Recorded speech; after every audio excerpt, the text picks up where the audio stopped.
শিক্ষার্থী বন্ধুরা, আসুন এবার আমরা এ ধরনের একটি বাটন তৈরি করি যেখানে বাই নাও এবং এ ধরনের একটি ঝুড়ি থাকবে। তো আসুন এই বাটনটি তৈরির জন্য আমরা রাউন্ডেড রেক্টেঙ্গেল টুলটি নিয়ে এবং রেডিয়াস 6 দিচ্ছি। আমরা যে কোনো কালার আপাতত দিচ্ছি এবং একটি শেপ তৈরি করি। দেন রাস্টারাইজ এবং গ্রেডিয়েন্ট দিতে হবে। এই গ্রেডিয়েন্টটি আমরা লেয়ারে চলে যাব, লেয়ার স্টাইল, গ্রেডিয়েন্ট ওভারলে। তো গ্রেডিয়েন্টে গিয়ে প্রথম স্লাইডারে ধরে এই কালারটি পিক করে আনবো। সেকেন্ড স্লাইডারে আমরা উপরের যে কালারটি আছে সেটি পিক করব। লক্ষ্য করুন চলে এসছে।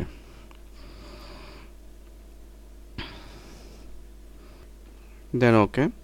এবার এই ঝুড়ি আনার জন্য আমরা এখান থেকে কাস্টম শেপে চলে যাব এবং এখানে সোজা নিচে দেখুন ঝুড়ি আছে, হোয়াইট কালার দিয়ে দিব এবং এভাবে ঝুড়ি ক্রিয়েট করব।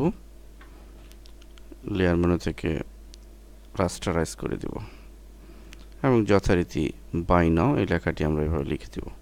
এভাবে আমরা সিম্পল কিন্তু অত্যন্ত প্রয়োজনীয় বাটন তৈরি করতে পারি, যা আমাদের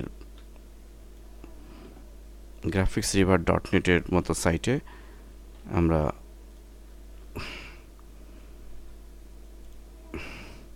জমা দিয়ে আর্ন করতে পারবো।